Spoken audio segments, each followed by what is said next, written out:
বিশ্ব রাজনীতির রূপ পাল্টানোর চমক, ইরান ও রাশিয়ার কৌশলগত চুক্তি। কেন এই চুক্তি ভূ রাজনীতি বদলে দিতে পারে? মস্কোয় পৃথিবী দেখল এক বিশেষ মুহূর্ত। ইরান এবং রাশিয়া, দুই সুপার পাওয়ার, শক্তিশালী কৌশলগত অংশীদারিত্ব চুক্তিতে স্বাক্ষর করল। কিন্তু কি রয়েছে এই চুক্তির ভেতরে? দুটি দেশ যাদের সম্পর্ক প্রায় এক যুগ ধরে ক্রমেই গভীর হয়েছে, সুরক্ষা, শান্তি আর কৌশলগত সহযোগিতা, এই সব কিছুই একসাথে মিলে তৈরি করেছে ইরান ও রাশিয়ার একসাথে পথ চলার রাস্তা। 2022 সালের ফেব্রুয়ারিতে রাশিয়া ইউক্রেনে আক্রমণ শুরু করার পর থেকেই ইরান ও রাশিয়ার সম্পর্ক আরও শক্তিশালী হয়েছে। ইরান রাশিয়াকে শাহেদ ড্রোন সরবরাহ করেছে, যা ইউক্রেনের অবকাঠামো এবং বিদ্যুৎ কেন্দ্রগুলোর উপর আক্রমণ করতে ব্যবহার করা হয়।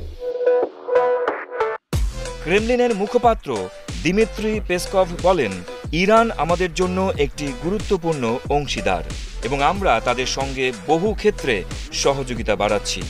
রাশিয়া যুক্তরাষ্ট্রের সঙ্গে বিরোধের মধ্যে থাকা দেশের সঙ্গে সম্পর্ক গড়ে তুলেছে। এর মধ্যে রয়েছে উত্তর কোরিয়া, বেলারুশ এবং চীন। ইউক্রেন যুদ্ধ শুরুর পর রাশিয়া এসব দেশের সঙ্গে কৌশলগত সম্পর্ক আরও মজবুত করেছে। তবে মধ্যপ্রাচ্যে ইরান ও রাশিয়া কিছু বড় বিপদে পড়েছে। সিরিয়ায় বিদ্রোহীরা ইরান ও রাশিয়ার সহায়তায় ক্ষমতায় থাকা বাশার আল আসাদের সরকারের বিরুদ্ধে অবস্থান নিয়েছে। পাশাপাশি গাজায় ইরান সমর্থিত হামাস ইসরায়েলের হামলার শিকার হয়েছে।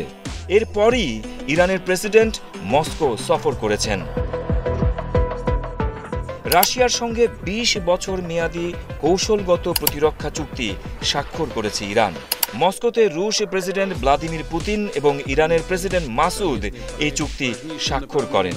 স্বাক্ষর অনুষ্ঠানের পর এক যৌথ সংবাদ সম্মেলনে পেজেকশিয়ান বলেন, এই চুক্তি দুই দেশের মধ্যে সকল ক্ষেত্রে, বিশেষ করে অর্থনৈতিক ক্ষেত্রে সম্পর্কের একটি নতুন অধ্যায় শুরু করবে।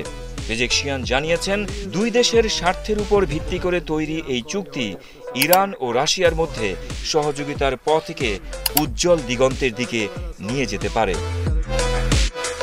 পেজেকশিয়ান আশা প্রকাশ করেন, ইরান ও রাশিয়া একে অপরের স্বার্থ রক্ষা করতে তাদের বন্ধন শক্তিশালী করবে এবং কৌশলগত সহযোগিতার একটি নতুন অধ্যায় শুরু হবে। স্বাক্ষরিত চুক্তির আওতায় আগামী 20 বছর প্রতিরক্ষা, সামরিক মহড়া, যৌথ সামরিক প্রশিক্ষণ, যুদ্ধজাহাজ তৈরি সহ নিরাপত্তা সংক্রান্ত বিভিন্ন খাতে পারস্পরিক সহযোগিতা বৃদ্ধি করবে দুই দেশ।